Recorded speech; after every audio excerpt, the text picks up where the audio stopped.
मंगलाचरण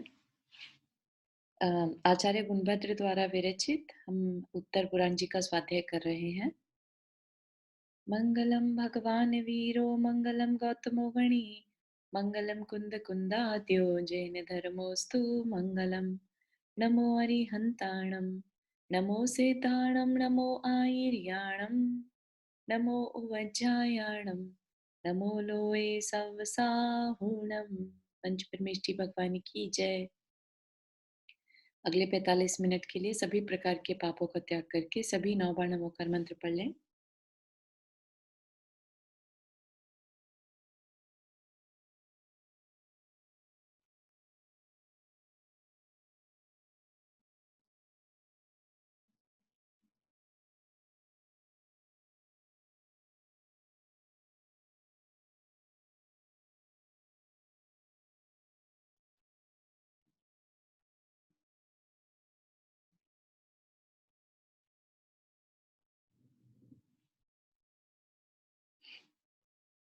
तो हमने देखा था श्रेयांशनाथ भगवान का चरित्र, है ना। अब हम श्रेयांशनाथ भगवान के बाद और वासु पूज्य भगवान के बीच में नारायण हुए, है ना, उनकी कहानी चलेगी। प्रथम नारायण की कहानी। तो प्रथम नारायण की कहानी में इंटरेस्टिंग बात यह है कि ये ही जीव आगे चलकर महावीर भगवान का जीव बनेगा। तो इनकी जो और डिटेल में हम स्टोरी जो है आगे जब हम 24वें तीर्थंकर की स्टोरी पढ़ेंगे तब देखेंगे और ज्यादा डिटेल में। तो अभी जो है उन्होंने यहाँ पर शॉर्ट में बताई है इनकी कहानी। ठीक है, शुरू करते हैं। जिस प्रकार चक्रवर्तियों में प्रथम चक्रवर्ती भरत हुआ, उसी प्रकार श्रेयांसनाथ के तीर्थ में 3 खंड का पालन करने वाले नारायणों में उद्यमी प्रथम नारायण हुआ। उसी का चरित्र तीसरे भाव से लेकर कहता हूं। यह उदित होकर अस्त होने वाले राजाओं का एक अच्छा उदाहरण है। उदित होने वाले और अस्त होने वाले राजा मतलब जो जिन्होंने अपनी आत्मा का कल्याण भी किया, लेकिन कुछ ऐसा डिसीजन लिए जिसकी वजह से उनको नीचे की ओर भी जाना पड़ा। ठीक है, तो ऊपर चढ़कर फिर नीचे की तरफ आए, तो उसका ये एक अच्छा उदाहरण है। इस जम्बूद्वीप के भरत क्षेत्र में एक मगध नाम का देश है, जिसमें राजगृह नाम का नगर है, जो कि इंद्रपुरी से भी उत्तम है। स्वर्ग से आकर उत्पन्न होने वाले राजाओं का यह घर है, इसलिए भोग उपभोग की संपत्ति की अपेक्षा उसका राजगृह यह नाम सार्थक है। किसी समय विश्वभूति राजा उस राजगृह नगर का स्वामी था और उसकी रानी का नाम जैनी था। इन दोनों के एक पुत्र था, जो कि सबके लिए आनंददायी स्वभाव वाला होने के कारण विश्वनंदी नाम से प्रसिद्ध था। विश्वभूति के विशाख भूति नामक छोटा भाई था। तो 2 भाई थे बेसिकली, विश्वभूति और विशाख भूति। तो विश्वभूति के पुत्र का नाम था विश्वनंदी और विशाख भूति के पुत्र का विशाख नंदी। तो विश्वभूति नाम का छोटा भाई था, उसकी स्त्री का नाम लक्ष्मणा था और उन दोनों के विशाख नंदी नाम का पुत्र था। विश्वभूति अपने छोटे भाई को राज्य सौंपकर तप के लिए चला गया और समस्त राजाओं को जी रुक्मणी जी, आपने हाथ रेज किया।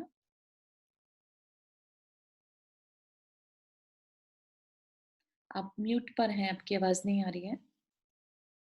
ओह सॉरी, मेरा अनम्यूट तो हुआ नहीं था। जय जिनेन्द्र, जय जी। मैं कह रही हूँ एक बार ये दोबारा पढ़ोगे, कुछ कंफ्यूजिंग से है। विश्वनंदी विशाख भूति कुछ जरा समझ नहीं आया। एक बार दोबारा पढ़ोगे प्लीज शुरू से। ये इन दोनों का एक पुत्र था यहाँ से। हाँ हाँ हाँ। तो क्या बता रहे हैं कि राजगृही में जो राजा था, विश्वभूति नाम का राजा था।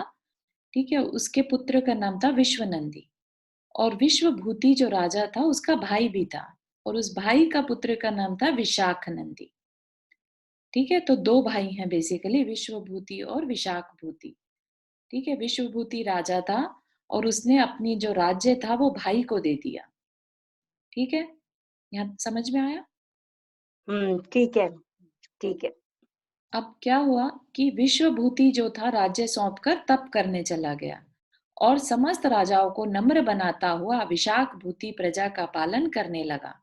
मतलब विश्वभूति का छोटा भाई जो विशाख भूति था वो प्रजा का पालन करने लगा। उसी राजगृह नगर में नाना गुल्मों, लताओं और वृक्षों से सुशोभित एक नंदन नाम का बाग था, जो कि विश्व नंदी को प्राणों से अधिक प्यारा था। उसको नंदन नाम के एक बगीचे से बहुत प्यार था। विशाख भूति के पुत्र ने वन वालों को डांटकर जबरदस्ती वह वन ले लिया। तो अब विश्व नंदी का जो चाचा का बेटा था विशाख नंदी, उसने क्या किया, जबरदस्ती वह वन ले लिया, जो कि विशाख नंदी को बहुत प्यारा था, जिसके कारण उन दोनों विश्व नंदी और विशाख नंदी में युद्ध हुआ। विशाख नंदी उस युद्ध को नहीं सह सका, अतः भाग खड़ा हुआ। तो विशाख नंदी जो था वो कमजोर था कंपेयर टू विश्व नंदी। यह देखकर विश्व नंदी को वैराग्य उत्पन्न हो गया और वह विचार करने लगा कि इस मोह को धिक्कार है। क्यों उसे वैराग्य हो गया? क्योंकि उसको लगा कि एक बागीचे की वजह से मैंने उसके साथ युद्ध किया। तो यह देखकर उसे वैराग्य हो गया कि मेरे भाई को, हालांकि कजन था, मेरे भाई को मेरी वजह से भागना पड़ा। वह सबको छोड़कर, वह कौन? निशनंदी सबको छोड़कर संभूत गुरु के समीप आया और काका विश्वभूति को अग्रगामी बनाकर अर्थात उसे साथ लेकर दीक्षित हो गया। तो कौन किन दोनों ने दीक्षा ले ली? विश्वनंदी और विशाख भूति, यानी चाचा और भतीजे ने। वह शील तथा गुणों से संपन्न होकर अनशन तप करने लगा तथा विहार करता हुआ एक दिन मथुरा नगरी में प्रविष्ट हुआ। वहां, तो ये किसकी बात बता रहे हैं? विश्वनंदी की। वो मुनि दीक्षा ले ली और अब मथुरा नगरी में प्रवेश किया। वहां एक छोटे बछड़े वाली गाय ने क्रोध से धक्का दिया, जिससे वह गिर पड़ा। दुष्टता के कारण राज्य से बाहर निकला हुआ मूर्ख विशाखानंदी अनेक देशों में घूमता हुआ उसी मथुरा नगरी में आकर रहने लगा था। वह उस समय एक वेश्या के मकान की छत पर बैठा था। वहां से उसने विश्वनंदी को गिरा हुआ देखकर क्रोध से उसकी हंसी की कि तुम्हारा वह पराक्रम आज कहाँ गया? विश्वनंदी को कुछ चल्ले थी, अतः उसने विशाख नंदी की हंसी सुनकर निदान किया। तो विश्वनंदी कौन थे? मुनि थे, है ना? मुनि थे, लेकिन उन गाय ने उन्हें धक्का दे दिया, पैर मारा, तो वो गिर पड़े, जिसको कि विशाख नंदी देख रहा था। उसने कहा कि भाई तुम पहले तो बड़े बलशाली थे, आज कहाँ गया तुम्हारा पराक्रम? इस बात को सुनकर विश्व नंदी को थोड़ा सा पिछला जो उनका संबंध था विशाख नंदी के साथ वो याद आ गया और उन्होंने क्या कर लिया? निदान कर लिया। निदान बताया था ना, निदान जो होता है वो भावी विषयों की इच्छा कर लेना। और उन्होंने क्या निदान कर लिया कि मैं अपनी जितनी भी मैंने तपस्या करी है उससे बहुत बलशाली राजा बनूं अगले भाव में। चारू, जी ये जरा फिर से समझाओ, निदान कर लिया। हाँ, विश्वनंदी जो थे मुनि थे ना, हाँ, मुनि थे, लेकिन गाय ने उन्हें धक्का दिया तो वो गिर पड़े। हाँ, ठीक है, गिर पड़े तो जो उनका कजन था, है ना, हाँ, विशाख नंदी, वो देख रहा था। और क्योंकि विशाख नंदी और विश्व नंदी की आपस में दुश्मनी थी, तो विशाख नंदी ने हंसा उनके ऊपर कि क्या हुआ, आज कहाँ गया तुम्हारा बल, है ना? और अभी तो वो मुनि बने हुए थे विश्व नंदी। लेकिन विश्वनंदी मुनि बने हुए थे तो भी उनके अंदर में एक शल्य थी। शल्य क्या होता है? एक तरह का कांटा। कांटा। ठीक है, कांटा चुभ रहा था उन्हें कि भाई मैं गिर गया और ये मेरे ऊपर हंस रहा है।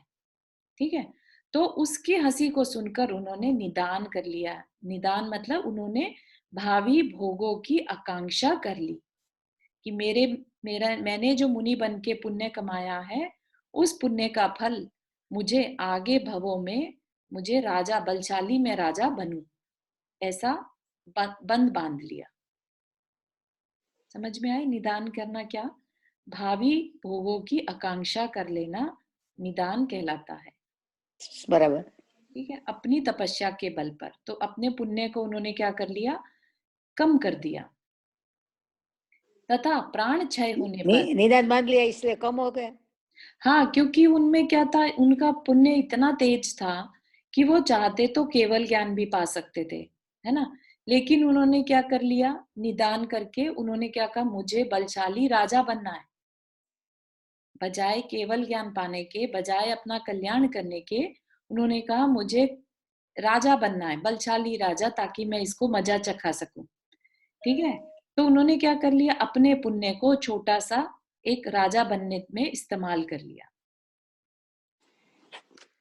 ठीक है, इसीलिए कहते हैं ना कि अपने को कोई भी चीज की आकांक्षा नहीं करनी।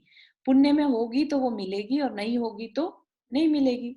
लेकिन लेट से हमने मिलना तो था एक आलीशान बंगला जिसको हम सोच भी नहीं सकते थे। ठीक है, लेकिन हमने क्या कहा कि हमें 3 बेडरूम अपार्टमेंट चाहिए। समझ रहे हैं आप? तो हमने अपने पुण्य को क्या कर लिया, घटा लिया। तो मांगने से पुण्य घट जाता है। तरु, जो ये विशाख नंदी था वो भाई का लड़का था? जी जी, अच्छा, चाचा का लड़का था।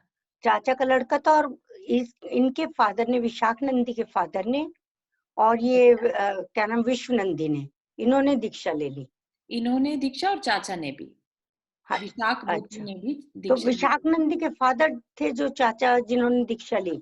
हाँ जी, ओके, ओके। विशाख नंदी के फादर, पिता, और विश्व नंदी खुद और उनके पिता, तीनों ने, ठीक है ना, 3 तो दीक्षा ले ली। और विशाख नंदी क्या था, क्योंकि युद्ध अच्छा, में हार गया था तो जगह जगह फिर रहा था, और अच्छा। अल्टीमेटली वो मथुरा में ही आकर एक वैश्या के घर पर स्थित था। हाँ, ठीक है, ठीक है। ठीक है, मैं अब पूछ सकती क्या हो, मतलब क्या हुआ, इसने तीनों ने दीक्षा ले ली है?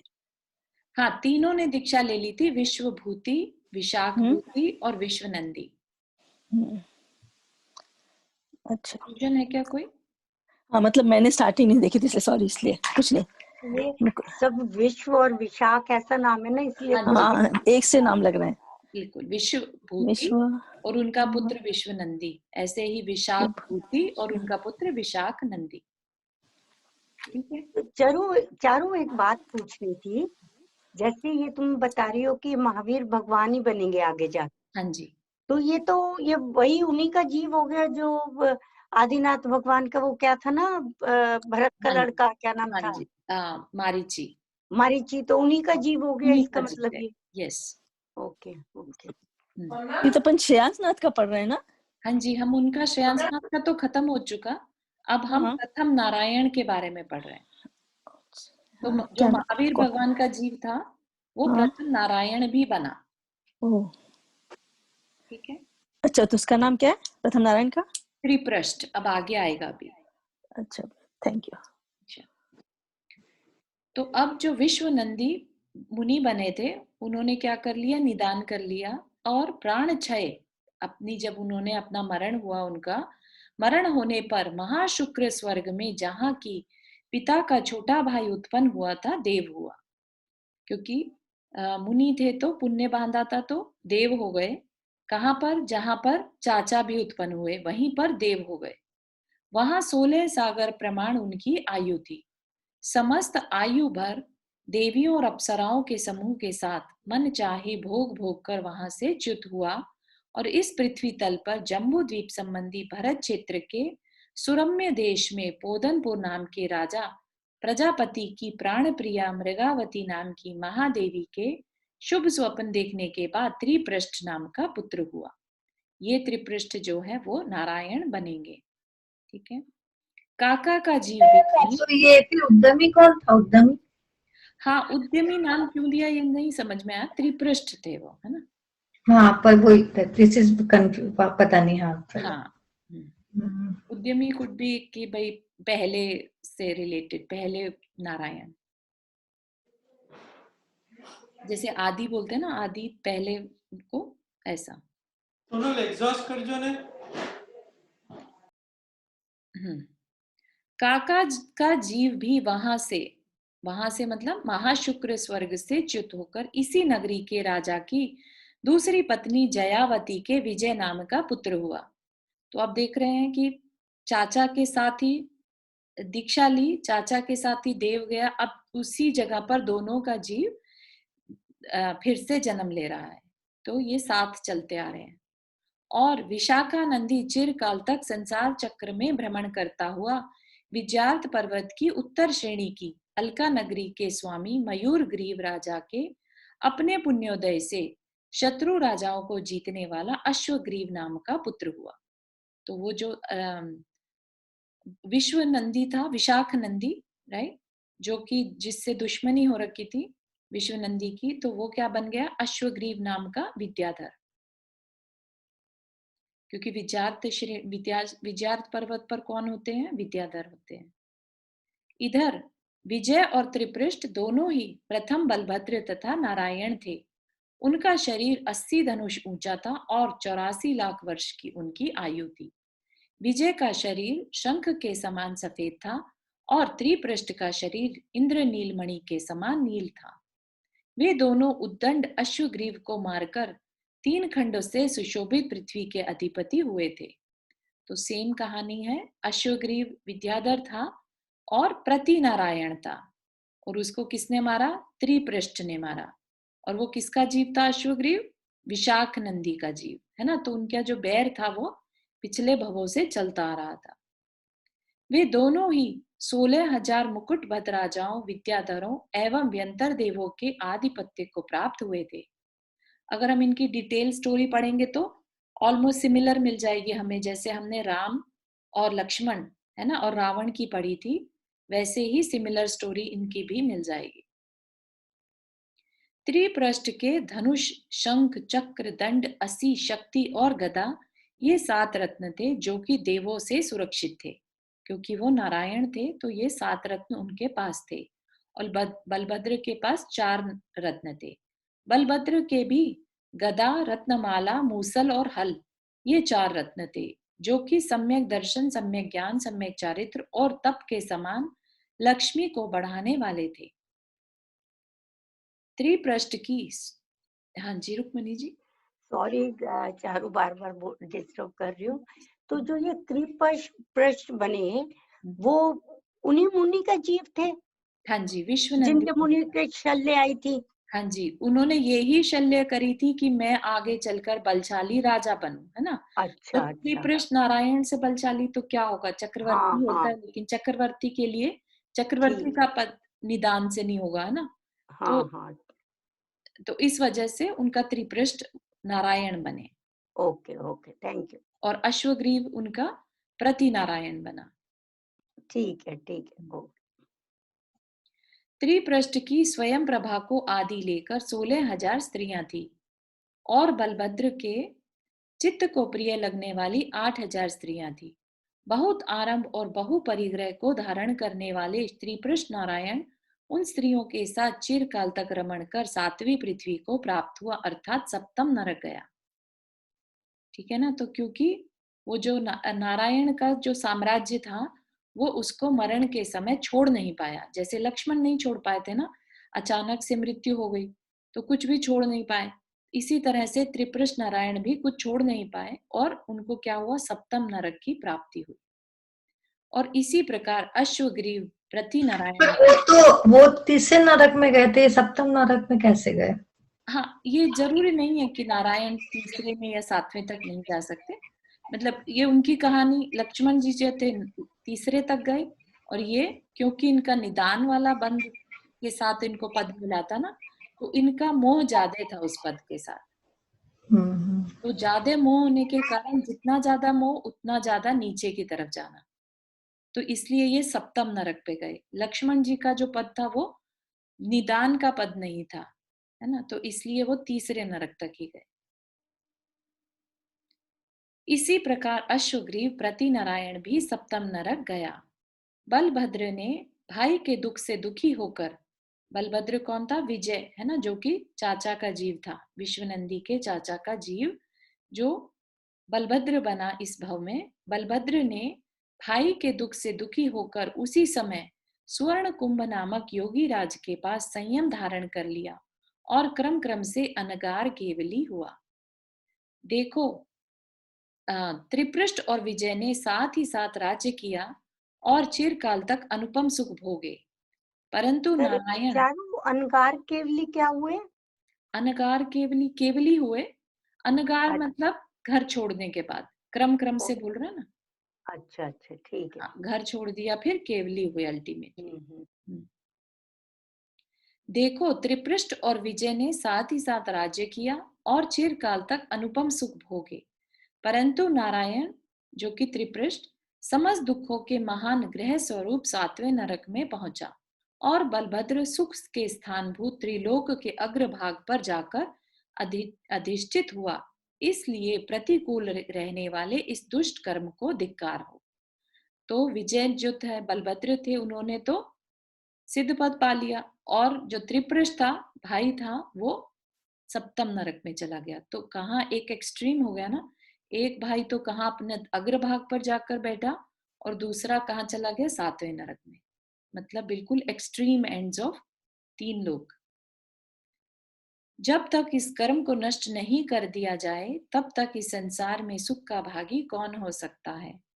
त्रिपृष्ठ पहले तो विश्वनंदी नाम का राजा हुआ, फिर महाशुक्र स्वर्ग में देव हुआ, फिर त्रिपृष्ठ नाम का अर्धचक्री नारायण हुआ, और फिर पापों का संचय कर सातवें नरक गया।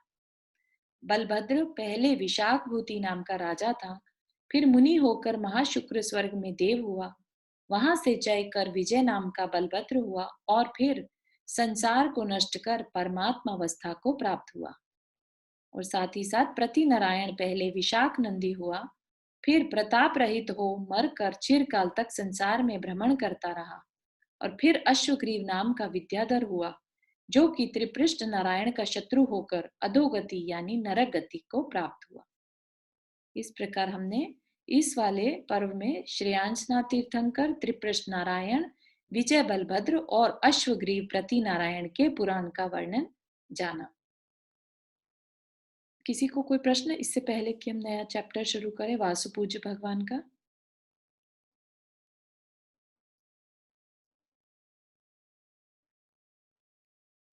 चलिए देखते हैं वासुपूज्य भगवान का चरित्र। मतलब प्रथम नारायण विजय ये हुए?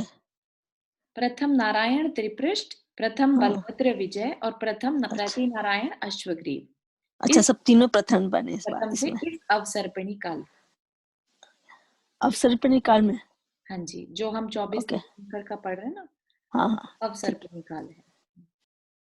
अच्छा, सिर्फ प्रति नारायण ईश्वर वहाँ उसमें नहीं जाते, जो बलभद्र हैं वो उसमें जा सकते हैं मोक्ष में? बलभद्र मोक्ष जा सकते हैं। ठीक है। नारायण और प्रति नारायण नियम से नरक जाते हैं। चारू जी? हाँ जी जी, ये श्रेयांशनाथ भगवान तो चतुर्थ काल में हुए ना? नहीं नहीं नहीं, अच्छा हाँ, चतुर्थ काल में। हाँ जी, हाँ, तो उसी समय में ये त्रिपृष्ठ और हाँ माने जी, हाँ जी, नारायण प्रति नारायण और वो बलभद्र हुए। बिल्कुल उन्हीं के समय। हाँ, माने चतुर्थ काल में। चतुर्थ काल में चल रहा है। यस, जितने भी शलाका पुरुष थे, माने उत्सर्पणी काल है ना? अवसर्पिणी नीचे उतरते में है ना।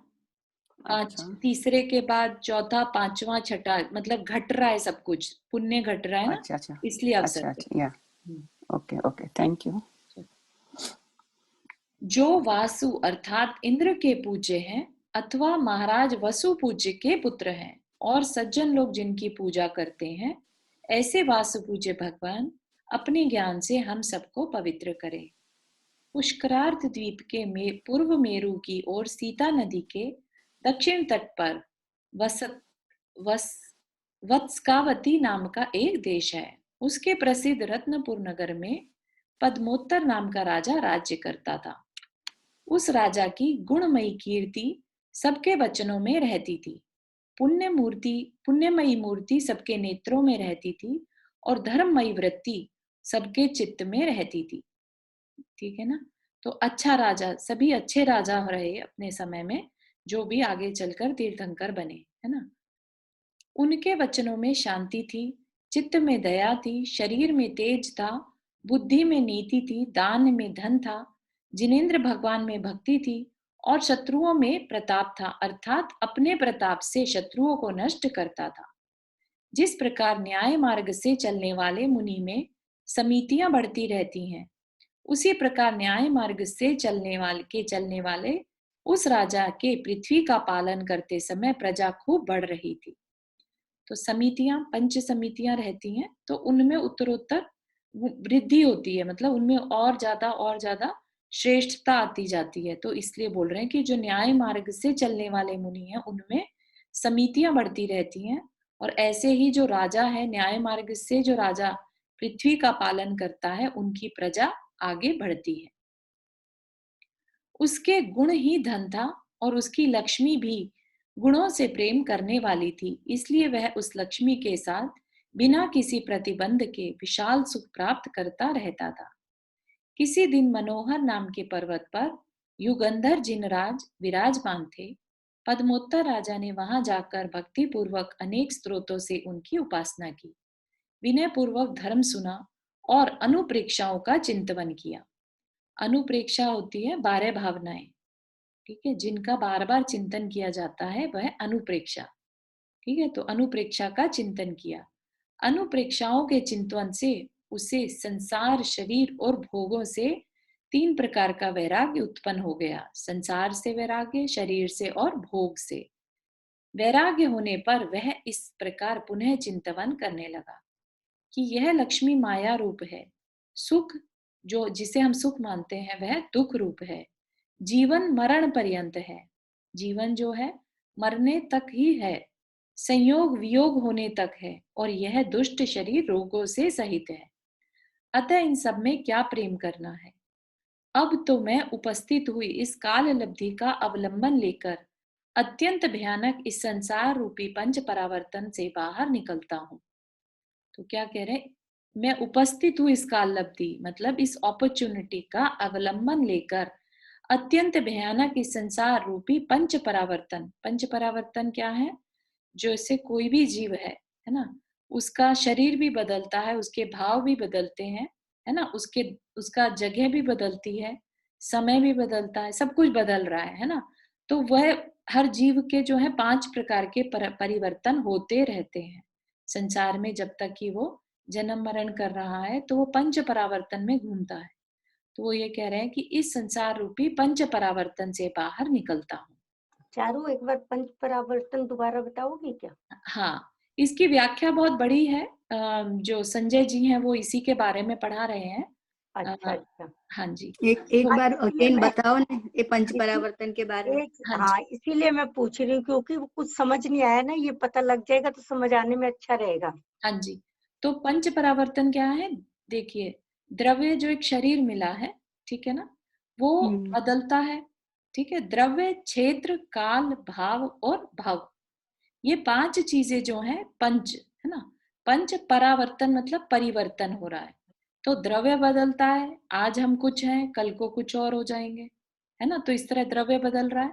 फिर द्रव्य क्षेत्र, आज हम भारत क्षेत्र में है, कल को ऐरावत क्षेत्र, कहीं मध्य लोक, नीचे लोक, अधोलोक, ऊर्ध्वलोक, कहीं पर भी हमारा जन्म हो सकता है। तो ये हो गया क्षेत्र परिवर्तन, है ना। इस तरह से काल परिवर्तन, हम अभी जिस काल में है वो अगले भाव में जरूर वो सेम टाइम तो नहीं रहेगा, तो वो परिवर्तन हो रहा है, काल का परिवर्तन, है ना। द्रव्य, क्षेत्र, काल, भाव। भाव क्या है, हमारे जो विचार हैं वो कंटिन्यूअसली बदल रहे हैं, ठीक है ना। हमारे अंदर जो भाव उठ रहे हैं वो कंटिन्यूअस बदल रहे हैं, तो वो भाव परिवर्तन। फिर भाव परिवर्तन, कि हम कभी मनुष्य बनते हैं, कभी हम तिर्यंच बनते हैं, कभी हम, है ना, देवगति, और इस तरह से वो भाव परिवर्तन। तो ये पंच परावर्तन हम निरंतर करते रहते हैं जब तक कि हम संसार में हैं।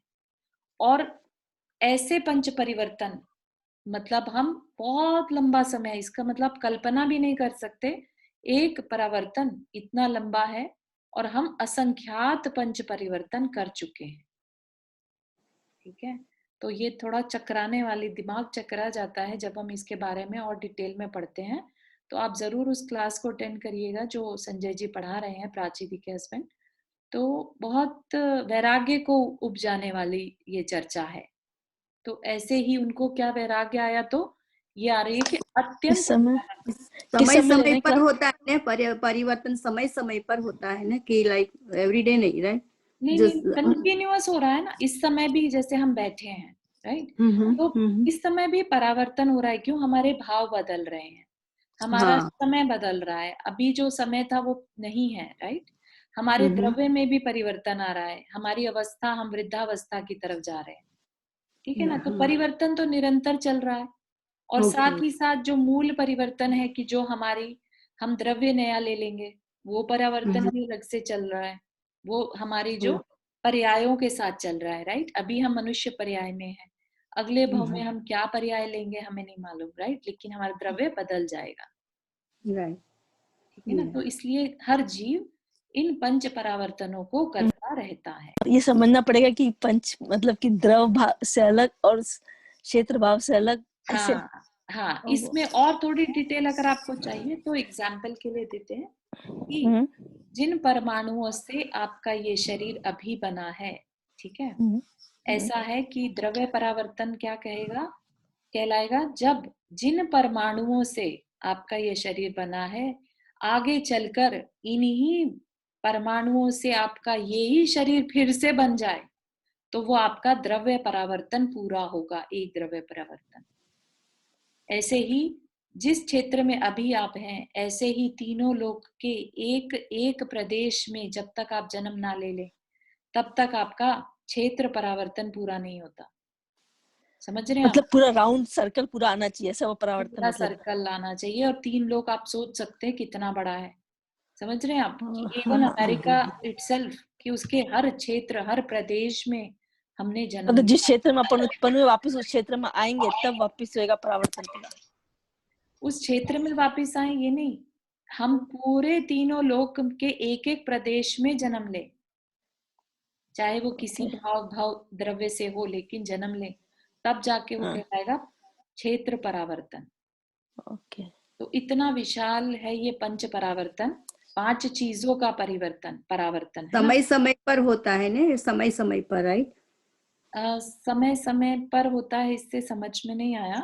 समय मीन्स लाइक क्षणे क्षणे क्षणे में परिवर्तन होता है, लेकिन पंच परावर्तन जो है ना एक पर्टिकुलर द्रव्य क्षेत्र काल भाव और भाव को लेकर है कि जब तक वो परावर्तन आपके पूरे ना हो जाए, जब तक आप तीनों लोक में एक एक प्रदेश में जन्म ना ले लें, ठीक है, एक एक प्रकार का द्रव्य में जन्म ना ले लें, तब तक आपका वो परावर्तन उस समय का परावर्तन पूरा नहीं माना जाएगा, एक सिंगल परावर्तन।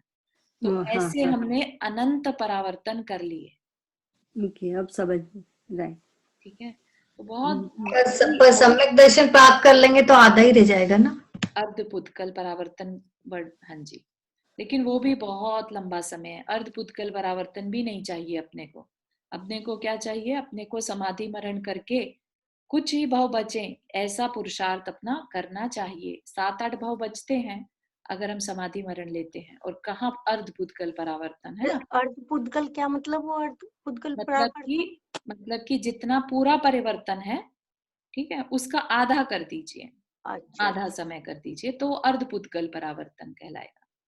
पुद्गल परावर्तन मतलब, पुद्गल मतलब जिससे हमारा ये शरीर बना है, ठीक है, तो सेम पुद्गलों से जब ये दोबारा सेम शरीर बन जाए तो वो कहते हैं एक परावर्तन पूरा हो गया। ठीक है ना। तो बहुत बहुत लंबा समय हमारी प्रीतम सोच से परे है। हाँ, अब ये संजय दोबारा हमारे उसमें जैसी जी में करेंगे ना शुरू से, अब समझ आ गया तो थोड़ा और अच्छी तरह समझ आ जाएगा। मतलब कि जब तक कि अपन द्रव क्षेत्र काल मन भाव के हिसाब से अपन जब तीनों लोकों में एक एक बार जन्म ले लेंगे दोबारा से, तब वो परावर्तन होगा इसी तरह, इसी रूप में मतलब होगा। लेकिन वो समय बहुत बड़ा है, आप सोचिए पूरे 3 लोग, आप अमेरिका के ही एक समझने के लिए जन्म लेने में कितना समय लगा देंगे सोचिए। और समझने ये के तो लिए भारत क्षेत्र का है ना, भारत क्षेत्र का एक छोटा सा प्रदेश है ना। और ऐसा ही भरत क्षेत्र, रावत क्षेत्र, विदेह क्षेत्र, जम्बू द्वीप, उससे बाहर आ जाइए, है ना, पुष्कर द्वीप, हत्की खंड, पूरे मतलब मध्य लोक को छोड़ दीजिए, नरक के ईच एंड एवरी नरक, 7 नरकों में एक एक प्रदेश में आप जन्म ले चुके होंगे, तब जाके आपका परावर्तन पूरा होगा। तो बहुत इसका मतलब जैसे 84 लाख योनियां जो कहते हैं पूरा परावर्तन होके तब पूरा होगा। 84 लाख योनियों एक अपेक्षा से है, ठीक है। और इसमें जो है वो क्षेत्र भी है, द्रव्य भी है, काल भाव सब कुछ परावर्तन करना है, ठीक है। काल उसी रूप में, और उसी रूप में करना है जैसे रूप में एक में है।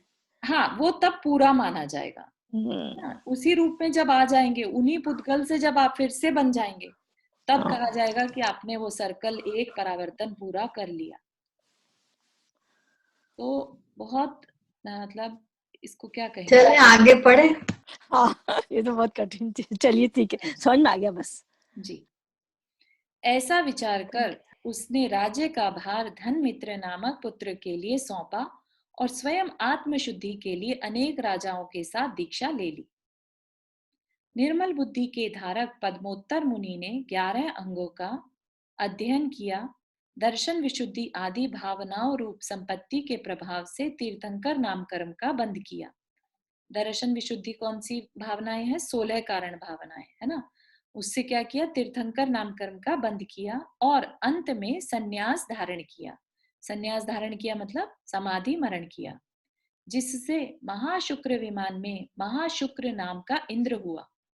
16 सागर प्रमाण उसकी आयु थी और 4 हाथ ऊंचा शरीर था। पद्मलेश्या थी। 8 माह में एक बार श्वास लेता था। सदा संतुष्ट चित्त रहता था और 16,000 वर्ष बीतने पर एक बार मानसिक आहार लेता था। सदा शब्द से ही प्रविचार करता था। शब्द से प्रविचार मतलब काम की जो अभिलाषा है वो सुनने मात्र से हो जाती थी, अर्थात देवांगनाओं के मधुर शब्द सुनने मात्र से उसकी काम बाधा शांत हो जाती थी।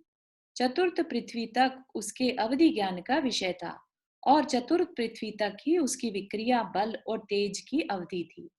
वहां देवियों के मधुर वचन, गीत, बाजे आदि से वह सदा प्रसन्न रहता था।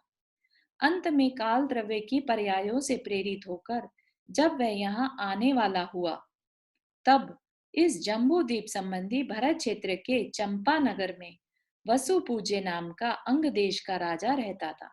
वह इक्ष्वाकु वंशी तथा काश्यप गोत्री था।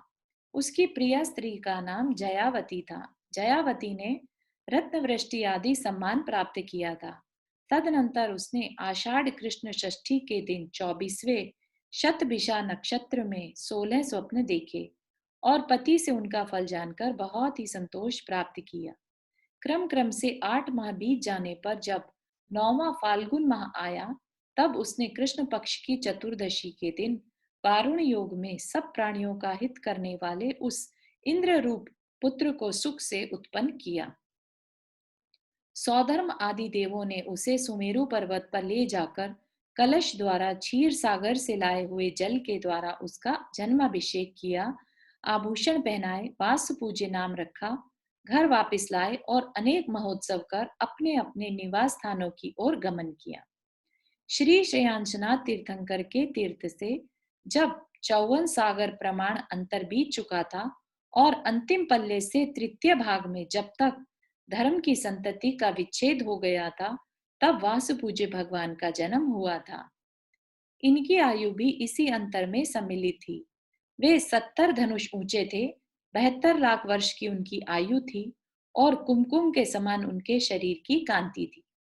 जिस प्रकार मेंढकों के द्वारा आस्वादन करने योग्य अर्थात सजल क्षेत्र 18 प्रकार के इष्ट धान्यों के बीजों की वृद्धि का कारण होता है, उसी प्रकार यह राजा गुणों की वृद्धि का कारण था। मेंढकों के द्वारा आस्वादन करने योग्य मतलब कि मेंढक पानी में ही रहते हैं, तो कह रहे सजल क्षेत्र जहां पानी हो, वहां पर क्या है, धान अच्छे से उगता है ना। जहां पानी की कमी होगी तो वहां धान भी नहीं होगा।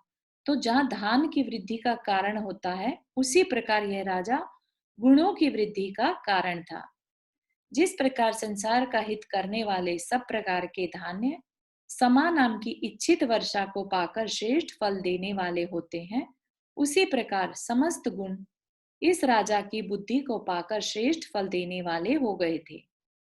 7 दिन तक मेघों का बरसना त्रय कहलाता है। तो ये जो है ये नाम है, तो इनका मीनिंग नहीं ऐसा, अगर इसको आप सर्च भी करेंगे तो ऐसे ही आता है। 7 दिन तक बरसने वाली मेघों को क्या कहेंगे? त्रय। 80 दिन तक बरसना कणशिकर कहलाता है और बीच बीच में आतप धूप प्रकट करने वाले मेघों का 60 दिन तक बरसना समावृष्टि कहलाती है। गुण अन्य हरिहर आदिक में जाकर अप्रधान हो गए थे, परंतु इन वास पूज्य भगवान में वही गुण मुख्यता को प्राप्त हुए थे। सो ठीक है, क्योंकि विशिष्ट आश्रय किसकी विशेषता को नहीं करते। मतलब कि जो गुण थे वो सारे भगवान में चले गए थे तो जो हरिहर आदि में जो थोड़े बहुत गुण थे वो अप्रधान हो गए थे, क्योंकि गुण उनमें प्रधानता से नहीं थे, है ना। तो वो कह रहे हैं कि सारे गुण जो थे वो मुख्यता से भगवान वास पूज्य में ही आ गए थे, क्योंकि विशिष्ट आश्रय किसकी विशेषता को नहीं करते। चूंकि गुणी पदार्थ गुणों से तन्मय होता है, अतः गुण का नाश होने से गुणी पदार्थ का नाश भी हो जाता है। यह विचार कर ही बुद्धिमान वास पूज्य भगवान समस्त गुणों का अच्छी तरह पालन करते थे। जब कुमार काल के 18 लाख वर्ष बीत गए, तब संसार से विरक्त होकर बुद्धिमान भगवान अपने मन में पदार्थ के यथार्थ स्वरूप का इस प्रकार विचार करने लगे। यह निर्बुद्धि प्राणी विषयों में आसक्त होकर अपनी आत्मा को अपने ही द्वारा बांध लेता है। कैसे बांधता है? विषयों में आसक्त होकर। तो विषयों में आसक्त कौन हो रहा है? विकारी आत्मा, है ना। तो यह निर्बुद्धि प्राणी विषयों में आसक्त होकर अपनी आत्मा को अपने ही द्वारा बांध लेता है तथा 4 प्रकार के बंध से 4 प्रकार का दुख भोगता हुआ इस अनादि संसार वन में भ्रमण कर रहा है। 4 प्रकार के बंध से 4 प्रकार का दुख भोगता हुआ, ये हम देख लेंगे बाद में, अभी मुझे ध्यान नहीं आ रहे। 4 प्रकार के बंध से 4 प्रकार का दुख, है ना। किस 4 प्रकार के बंध, प्रदेश, प्रकृति, स्थिति और अनुभव। ठीक है, बहुत सुंदर। हाँ, कर्म की जो 4 प्रकार से बंधते हैं उनसे, और 4 प्रकार का दुख। 4 प्रकार का दुख कौन सा हुआ? तो जो उसमें जो आता है ना, प्रदेश मीन्स के कितने समय तक भोग। इट कुड बी 4 गतियां होंगी, हो सकता है 4 प्रकार का दुख। हाँ, ये ठीक है। 4 प्रकार का मतलब दुख, मतलब 4 प्रकार की गतियों का जो दुख है वो भोगता हुआ इस अनादि संसार वन में भ्रमण कर रहा है। अब मैं कला आदि लब्धियों से उत्तम गुण को प्राप्त करने वाले सन्मार्ग को, कुछ कह रहे हैं रेखा जी? नहीं, इस प्रकार के बंध के मैं कला आदि लब्धियों से उत्तम गुण को प्रकट करने वाले सन्मार्ग को प्राप्त हुआ हूँ। कला आदि की जगह काल लब्धि होता तो शायद ज्यादा अच्छा था। अतः मुझे मोक्ष रूप सदगति ही प्राप्त करनी चाहिए।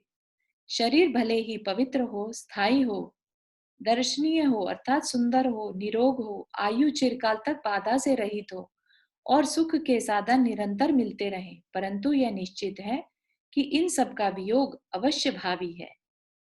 ठीक है ना। शरीर कितना भी अच्छा क्यों ना हो, एक दिन छूटना है, ऐसा बता रहे हैं। सुख है तो वो भी छूटेगा, है ना, यह निश्चित है। यह इंद्रिय जन्य सुख राग रूप है और रागी जीव कर्मों को बांधता है। यह बंध संसार का कारण है। संसार चतुर्गति रूप है और चारों गतियां दुख और सुख को देने वाली हैं अथवा दुख रूप सुख को देने वाली हैं। अतः मुझे इस संसार से क्या प्रयोजन? यह तो बुद्धिमानों के द्वारा छोड़ने योग्य ही है।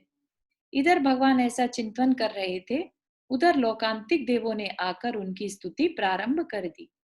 देवों ने दीक्षा कल्याणक के समय होने वाला अभिषेक किया, आभूषण पहनाए और अनेक उत्सव किए। महाराज वास पूज्य देवों के द्वारा उठाई गई पालकी पर सवार होकर मनोहर उद्यान नामक वन में गए और वहां एक दिन के उपवास का नियम लेकर फाल्गुन कृष्ण चतुर्दशी के दिन सायकाल के समय विशाखा नक्षत्र में सामायिक नाम का चारित्र ग्रहण कर साथ ही साथ मन पर्याय ज्ञान के धारक भी हो गए। उनके साथ परमार्थ को जानने वाले 676 राजाओं ने बड़े हर्ष से दीक्षा प्राप्त की थी। तो अभी तक हमने जो देखा था वो 1000 राजा लेते थे, अब क्या है 676 राजा। तो इससे ये क्लियर होता है कि ये 1000 ही हो ये जरूरी नहीं है ना। दूसरे दिन उन्होंने आहार के लिए महानगर में प्रवेश किया। वहां स्वर्ण के समान कांति वाले सुंदर नाम के राजा ने उन्हें आहार दिया और पंचाश्चर्य प्राप्त किए। तदनंतर छद्मस्त अवस्था का 1 वर्ष बीत जाने पर किसी दिन वासु पूज्य स्वामी अपने दीक्षा वन में आए। वहां उन्होंने कदम्ब वृक्ष के नीचे बैठकर उपवास का नियम लिया और माघ शुक्ल द्वितीया के दिन सायकाल के समय विशाखा नक्षत्र में 4 घातिया कर्म को नष्ट कर केवल ज्ञान प्राप्त किया। अब वे जिनराज हो गए। ठीक है, तो यहाँ तक का हम रख सकते हैं आज का। अगर किसी को कोई प्रश्न हो तो पूछ सकते हैं। सिंपल ही था, है ना? वासु पूज्य भगवान का भी सेम कहानी चल रही है।